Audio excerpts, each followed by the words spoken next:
ng bayan, maasahan anumang panahon.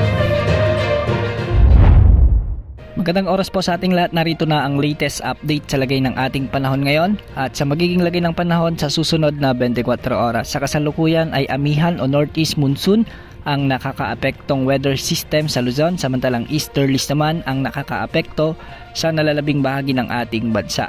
Dahil nga sa umiiral na easterlies, makakaranas ng maalinsangang panahon at magdudulot rin ito ng maulap na kalangitan na may mga kalat-kalat na pagulan na may mga kasamang thunderstorms sa bahagi ng Caraga Region, Davao Region, sa may Basilan, Sulu, kasama na ang Tawi-Tawi.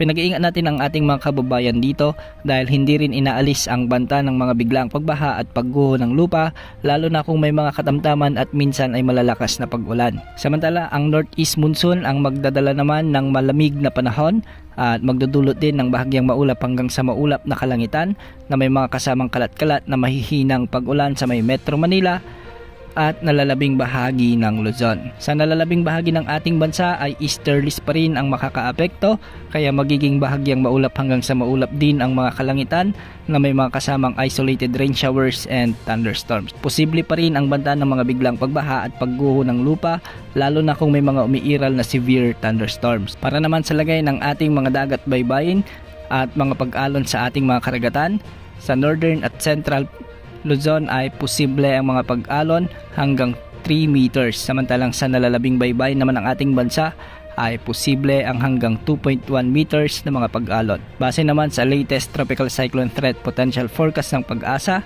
ay posibleng magkaroon ng sama ng panahon at lumapit ito sa may Eastern Mindanao sa mga susunod na linggo, at hindi rin naman nakikitang ito lalakas bilang isang ganap na bagyo. Magpapaulan lamang ang extension nito sa maraming lugar sa Mindanao o di kaya naman ay sa Eastern Visayas. Dahil malayo pa ay posible pa ang maraming pagbabago ukol sa forecast na ito.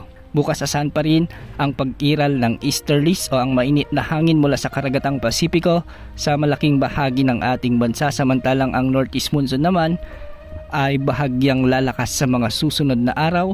Kaya maghanda na at i-ready na rin ang ating mga panlaban sa lamig dahil posibleng bubugso muli ng malakas ang amihan sa mga susunod na araw.